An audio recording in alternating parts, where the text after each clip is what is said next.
Gênesis capítulo 4, versos 1 a 16. Então Adão teve relações com Eva, e ela engravidou e deu à luz um filho, a quem chamou de Caim. Disse ela: com a ajuda do Senhor, consegui um filho homem. Depois voltou a dar à luz, e nasceu o irmão dele, Abel. Abel tornou-se pastor de ovelhas, enquanto Caim era agricultor. Quando chegou o tempo da colheita, Caim trouxe ao Senhor uma oferta dos produtos da terra. Abel fez o mesmo, mas com as primeiras crias do seu rebanho. E o Senhor agradou-se de Abel e da sua oferta, mas não de Caim nem da sua oferta. Por isso, Caim ficou enfurecido e o seu rosto mostrava seu ódio. O Senhor perguntou a Caim: por que você está furioso e por que o seu rosto mostra ódio? Se você fizer o que é certo, não será aceito. Mas se você agir mal e não obedecer, saiba que o pecado está à sua espera. Ele deseja destruí-lo, mas está na sua mão o poder de dominá-lo. Então Caim convidou Abel, seu irmão: vamos para o campo.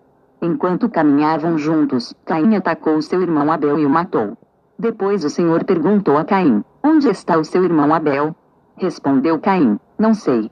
Será que sou o responsável pelo meu irmão? Então Deus disse: o que foi que você fez? O sangue do seu irmão clama por mim, da terra em que foi derramado. Por isso você será amaldiçoado nessa terra manchada pelo sangue dele. Quando você cultivar a terra, ela não dará mais o fruto resultante do seu trabalho.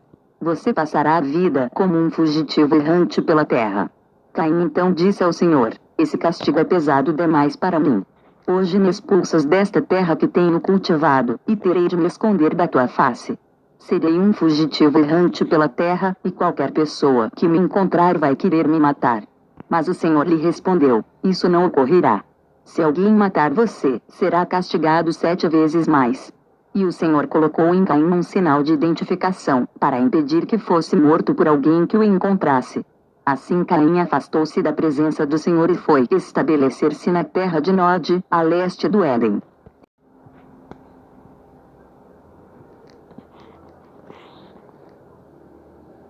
Resumindo Gênesis capítulo 4, versos 1 a 16.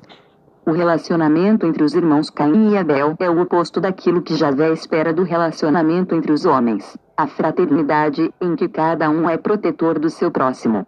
A autossuficiência introduz a rivalidade e a competição nesse relacionamento. A fraternidade é destruída aí, em vez de proteger, o homem fere e mata o seu próximo. A primeira vez que a palavra pecado aparece na Bíblia é num contexto social. Verso 7. Gênesis capítulo 4, versos 17 a 26. Caim teve relações com a sua mulher, e ela engravidou e deu à luz um filho, que recebeu o nome de Enoque. Caim então construiu uma cidade a qual deu o nome do seu filho Enoque. Enoque foi o pai de Irade. Irade foi o pai de Meujael. Meujael foi o pai de Metusael. Metusael foi o pai de Lameque. Lameque teve 2 mulheres, Ada e Zilá. Ada teve um filho chamado Jabal. Ele foi o pai de todos os criadores de rebanhos e de todos que vivem em tendas. O seu irmão chamava-se Jubal, o pai de todos os que tocam harpa e flauta. Zilá também deu à luz um filho chamado Tubal-Caim, o primeiro a trabalhar com metal fundido, fazendo ferramentas de bronze e de ferro. Este teve uma irmã chamada Naamá. Um dia Lameque disse às suas mulheres: Ada e Zilá, ouçam-me com atenção. Eu matei um homem porque me feriu, e um jovem porque me machucou. Se aquele que matar Caim será vingado 7 vezes, então eu serei vingado 77. Novamente, Adão teve relações com Eva, e ela deu à luz outro filho, a quem chamou Sete, dizendo: Deus me concedeu outro filho para ocupar o lugar de Abel, a quem Caim matou. Sete foi pai de Enos. Depois do nascimento de Enos, começaram a invocar o nome do Senhor.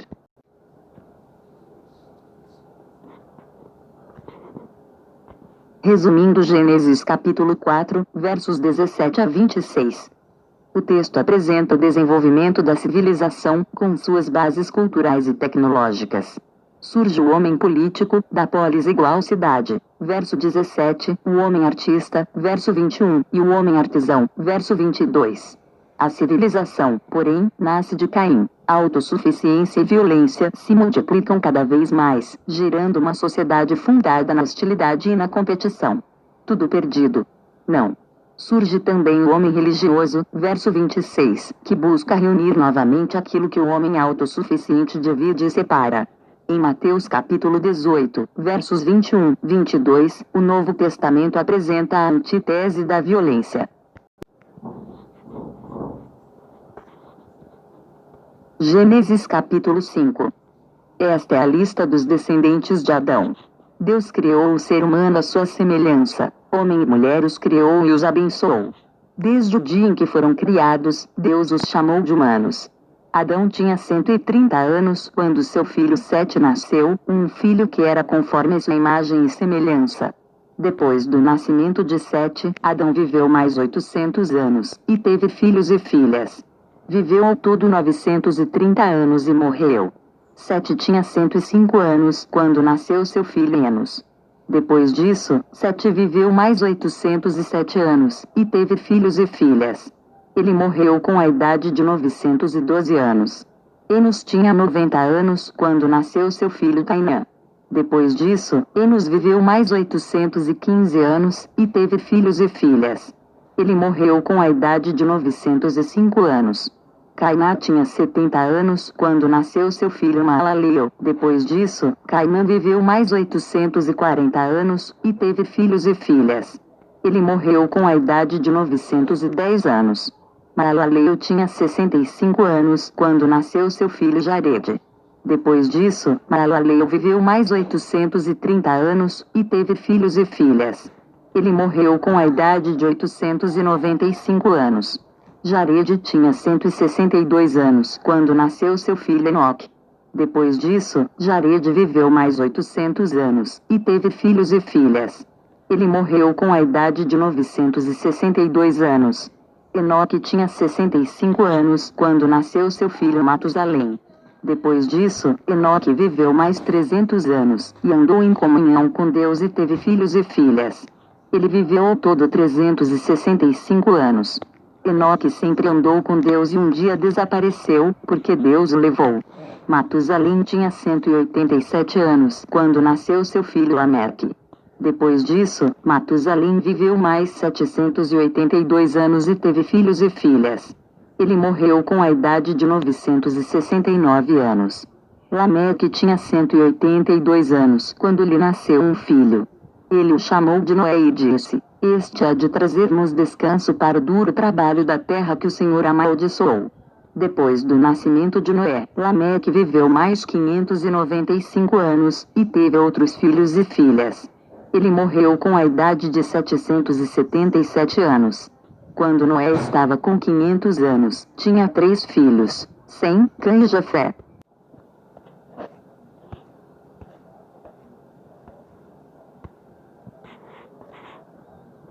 Resumindo Gênesis capítulo 5, versos 1 a 32. Na perspectiva dos antigos, a história é uma sucessão de gerações, de modo que contar a história é contar a história das famílias. Notemos que a geração humana transmite para cada novo ser humano a originalidade com que Deus criou Adão, a imagem e semelhança de Deus. Versículos 1 a 3. Assim, a salvação se mostra já presente na história. Para o Antigo Testamento, ser feliz é viver bastante.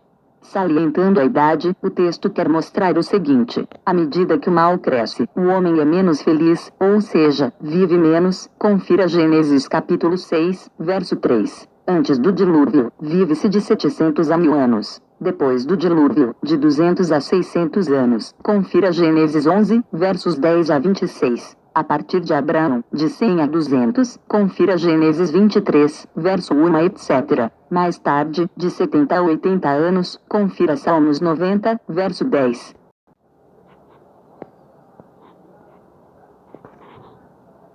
Gênesis capítulo 6, versos 1 a 8. Quando as pessoas começaram a multiplicar-se na terra e lhes nasceram filhas, os filhos de Deus repararam na beleza das filhas dos homens, e tomaram para si aquelas que lhes agradaram. E o Senhor disse: "O meu espírito não continuará com o homem, visto que ele é todo mau. Ele só viverá 120 anos." Naqueles dias havia gigantes, e mesmo depois, quando os filhos de Deus tiveram relações com as filhas dos homens, os filhos que lhes nasceram foram heróis de grande fama, conforme nos falam os relatos da antiguidade. O Senhor viu que a maldade humana foi ficando cada vez pior, e que a imaginação e os pensamentos dos seres humanos os levavam unicamente para o mal. Então o Senhor se arrependeu de ter criado o ser humano sobre a terra, e isso cortou seu coração. Disse o Senhor: farei desaparecer da face da terra tudo o que tem vida, as pessoas, os animais, os répteis e as aves do céu. Estou triste porque os criei. Noé, porém, agradava ao Senhor com a sua vida.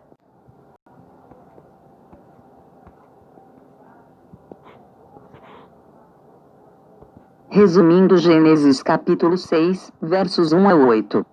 A autossuficiência chega ao máximo da pretensão. O homem começa a considerar-se um deus ou semideus, projetando uma super-humanidade independente do projeto original de Deus. Vendo sua criação desfigurada, Javé decide exterminá-la. Tudo perdido. Não. A história vai continuar através de Noé, o homem justo.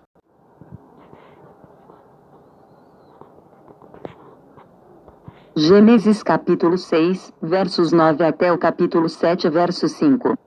Esta é a história da vida de Noé. Ele era a única pessoa justa e íntegra na terra daquele tempo. Ele conduzia sua vida de acordo com a vontade de Deus. Noé tinha 3 filhos, Sem, Cã e Jafé. A violência dominava a terra. Aos olhos de Deus, a terra estava completamente corrompida. Ao ver essa corrupção e como toda a raça humana tinha se deixado arrastar para a depravação e o vício, Deus disse a Noé: decidi acabar com todos os seres humanos, porque a terra está cheia de crime e de perversão por causa deles. Eu os destruirei juntamente com a terra. Faça uma embarcação com madeira de cipreste, com vários compartimentos no seu interior e revista-a de piche por dentro e por fora. Estas são as medidas da embarcação que você vai construir: 150 metros de comprimento, 25 metros de largura e 15 metros de altura. Faça-lhe um teto com uma abertura de meio metro entre o teto e o corpo da arca. No interior haverá 3 andares e uma porta lateral. Faça isso, porque vou cobrir toda a terra com água por meio de um dilúvio, para destruir toda a criatura viva debaixo dos céus. Tudo o que houver na terra morrerá. Mas prometo fazer uma aliança com você, e você entrará nessa embarcação com sua mulher, seus filhos e suas respectivas mulheres. De todos os animais existentes, faça entrar um casal, macho e fêmea, na embarcação, para que sobrevivam com você. De cada espécie de aves, de quadrúpedes e até do menor animal que rasteja pelo solo virá um casal a você, para que sejam conservados vivos. Armazene também toda espécie de comida, para seu sustento e o sustento dos animais. Noé fez tudo conforme Deus lhe tinha ordenado. Finalmente chegou o dia em que o Senhor disse a Noé: entra na embarcação com toda a sua família, porque, de toda a humanidade, você é o único justo que encontrei. Leve para dentro da embarcação 7 casais de cada espécie de animal puro, macho e fêmea, e um casal de cada espécie de animal impuro, macho e fêmea. Leve também 7 casais de aves de cada espécie. Assim se poderá manter viva cada espécie após o dilúvio. Daqui a uma semana vou fazer chover sobre a terra durante 40 dias e 40 noites, e tudo quanto criei com vida morrerá. Noé fez tudo conforme o Senhor lhe tinha ordenado.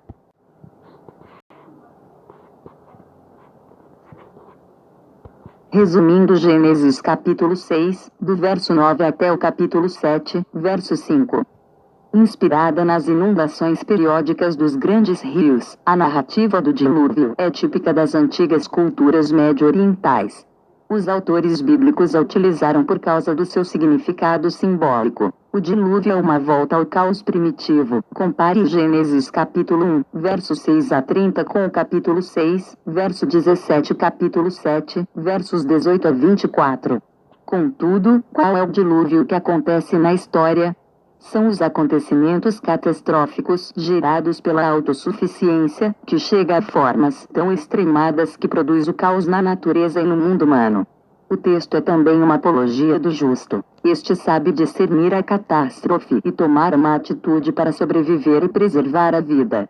É através do justo que a história continua.